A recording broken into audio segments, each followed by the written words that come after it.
Concernant la recherche scientifique, le doctorat, cette aventure, à mon sens, c'est une aventure où il faut savoir qu'il faut être passionné par la recherche. Ce n'est pas une suite des études antérieures, à savoir la licence et un master.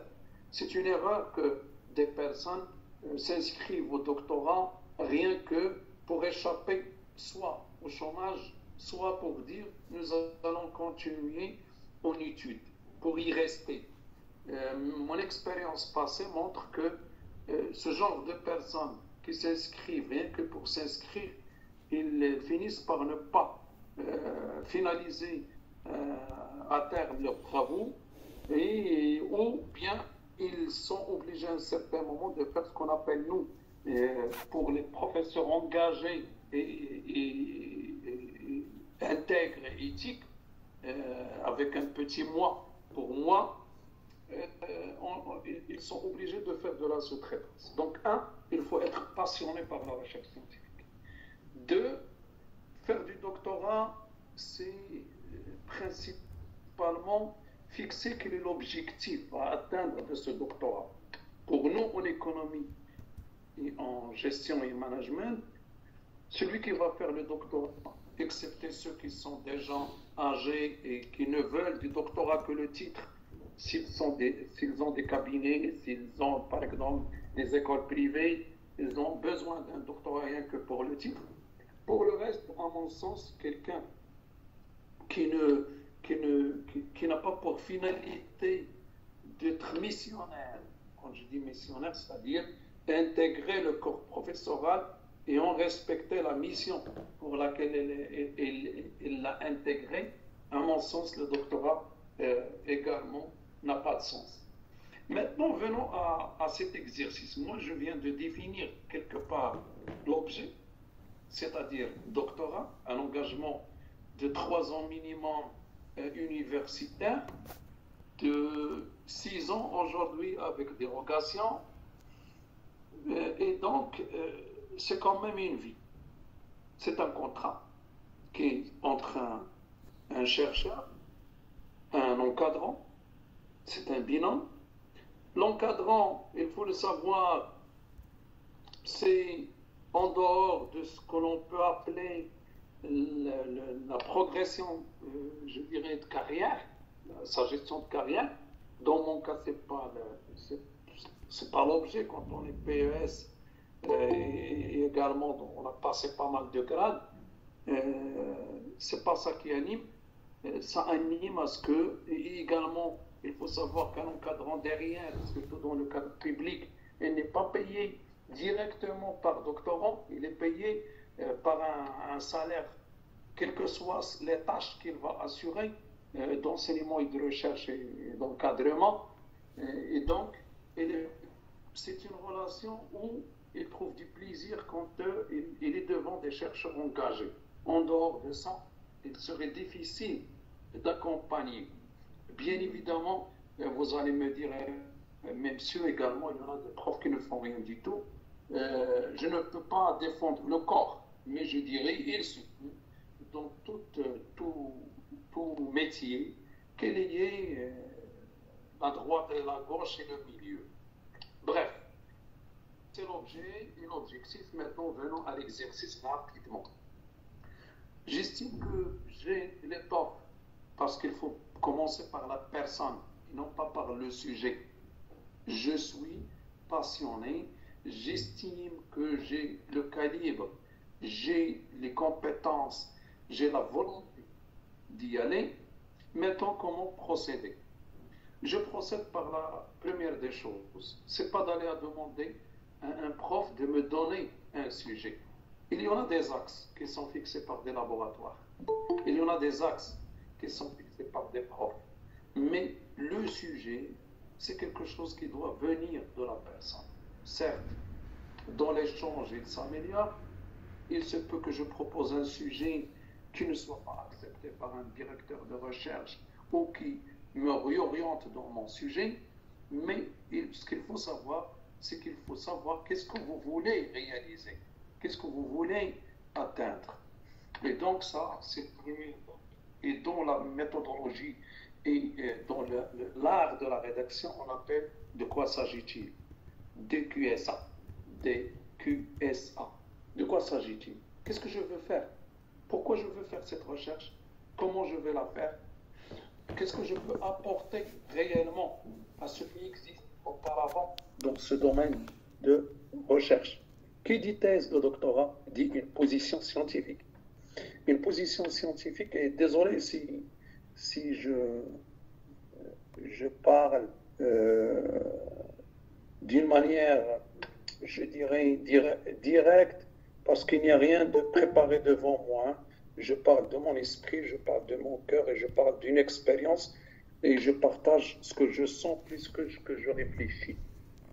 Mais de toute façon, il est le résultat de plus d'une trentaine d'années entre domaines professionnels, terrain, établissements publics, entreprises, ministères et facultés, associations, fréquentation des coopératives, fréquentation de différentes expériences, mais également de recherche académique scientifique. Et ils ont tort ceux qui disent toujours, vous faites de la théorie.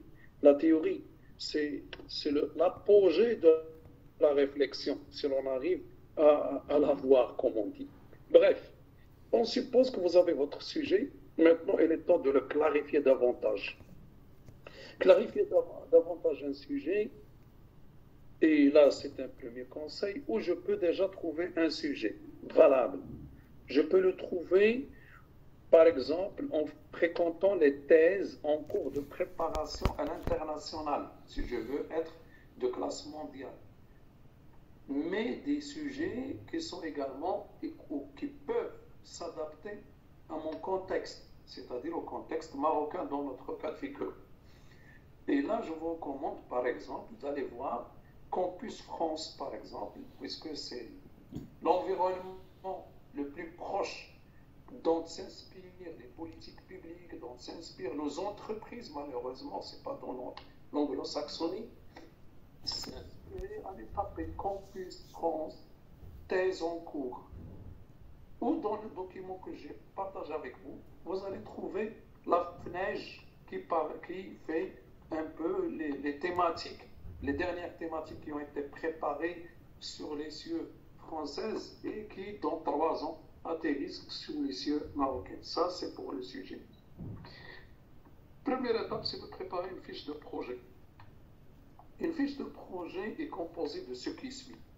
Globalement, je parle globalement.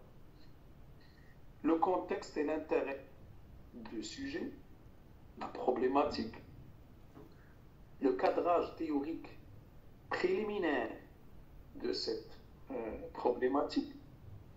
Quatrièmement, la méthodologie avec laquelle j'estime répondre à cette problématique, et on peut revenir plus loin avec nos questions, et les objectifs.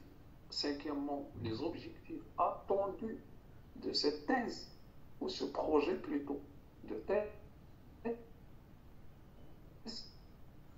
Et enfin, il ne faut pas oublier qu'il faut mettre un planning et terminer votre document avec une bibliographie préliminaire pour montrer que le cadrage théorique que vous avez mis a été adossé sur des lectures. Évitez du copier-coller, du plagiat, du prêt-à-porter. Ce n'est pas la bonne voie. La bonne voie d'un chercheur, abstraction en fait du concours, c'est d'essayer d'étoffer qu'est-ce qu'il fait. Une fois que le projet est entre vos mains,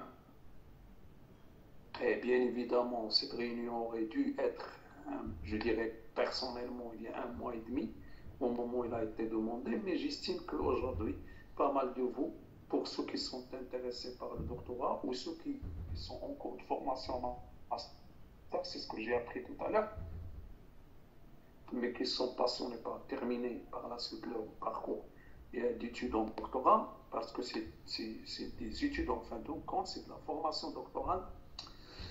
Je dirais qu'il faut quand même, après que vous avez élaboré votre projet, il faut s'inscrire dans un labo qui coïncide avec le projet, où où il y en a des chances, bien évidemment, de passer. Les pratiques des établissements, en dépit que la loi est claire et le cahier de normes pédagogiques relatif au doctorat est clair et qui doit s'appliquer à toutes les formations doctorales, par exemple, du Maroc, ça reste que les descriptifs de recherche dans les labos peuvent différencier. Il y en a certains établissements qui font du parrainage prof avant d'être sur le concours, et il y en a des établissements qui font du concours en direct, et dans le concours, après sélection bien évidemment, il y a ceux qui font de l'écrit, puis l'oral, et il y en a ceux qui ne font que de l'oral. Et donc, toutes ces étapes, quelle que soit leur nature, la présélection se fait généralement par rapport dans différents établissements. Il se fait soit par rapport à votre parcours passé en licence et master. Je parle bien évidemment des mentions, je parle également du nombre d'années passées dans votre parcours de formation. Et également, ça se fait parfois dès l'entrée, c'est-à-dire en présélection, surtout pour les établissements qui font du parrainage par un prof. Je prends en tête un tout petit peu tout ce qui est de l'ordre de Tanger, Netra, par exemple, et plus ou moins Agdel, il y a également Stats. C'est des établissements qui font ceci. Et donc, il faut bien se préparer. Un concours, généralement, quand il est à l'écrit, c'est de l'actualité. C'est de tester vos qualités de dissertation. Et à l'oral, c'est votre façon de convaincre les jurys qui sont devant vous de votre projet, de votre personnalité tout d'abord, puis de votre projet. Je finis, parce que j'ai dit 15 minutes, je finis par ce qui suit. Il se peut que dans votre projet, vous présentez un plan estimatif de la recherche. C'est-à-dire, vous estimez que vous pouvez s'aventurer pour proposer un premier plan. Si vous voulez s'aventurer ainsi, je vous propose ma façon de voir une recherche doctorale. Je ne peux pas l'imposer à n'importe qui, c'est à mes doctorants que je le suggère, mais ça n'empêche que la recherche scientifique mondialement, il passe par ces 4 étapes principales. Un premier chapitre, généralement, il a le caractère d'être conceptuel pour ne pas dire théorique. Théorique, c'est il y en a des théories. Conceptuel, s'il y en a des approches. Il faut généralement dans mon titre qu'il y a une relation entre 2 variables. Je ne parle pas ici de déterminisme, ni de causalité, ni d'impact, ni rien du tout. Relation. Parce que là, c'est un autre débat qu'il faut animer.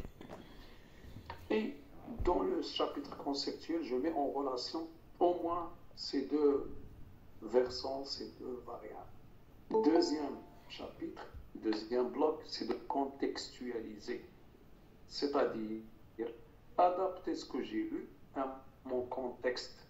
Le Maroc, dans notre cas de figure, c'est je vais étudier le Maroc. Si je veux faire une étude à l'international, benchmarking surtout si il y aura une étude économétrique par la suite, dans ce cas de figure, je passerai également par les expériences internationales dans ce même chapitre. Un chapitre 3 qui s'applique à la méthodologie. Et quand je dis la méthodologie, on commence généralement avec notre positionnement épistémologique, en passant par la méthodologie de terrain et bien évidemment les outils, donc ce qu'on appelle l'outillage scientifique qui sera utilisé, questionnaire, d'entretien, présenter tout ça, présenter le déroulement d'enquête s'il y en a enquête, parce que les thèses, je dirais, de type purement rédactionnel sans terrain, aujourd'hui, sont largement dépassées. Je parle des thèses doctorales. Par contre, dans les articles scientifiques, c'est autre chose. Et le chapitre 4, ça doit être généralement analyse et discussion des résultats. Comme je vous venez de le voir, une thèse peut être composée de 4 chapitres. Si je veux l'écrire à l'anglo-saxonne, et peut être composé de deux parties, chacune deux chapitres, comme je viens de les signaler, si je veux écrire à la méthode francophone. Bien évidemment, moi, je préfère toujours à l'anglo-saxonne que l'écriture soit en chapitre. On peut aller même à un 5e chapitre parfois, si on veut faire une analyse approfondie. J'avais des doctorants qui ont travaillé sur 5 chapitres. Nous pouvons ne pas oublier, et c'est la dernière phrase, que dans mon parcours doctoral, je dois faire des communications à partir de la 2e année.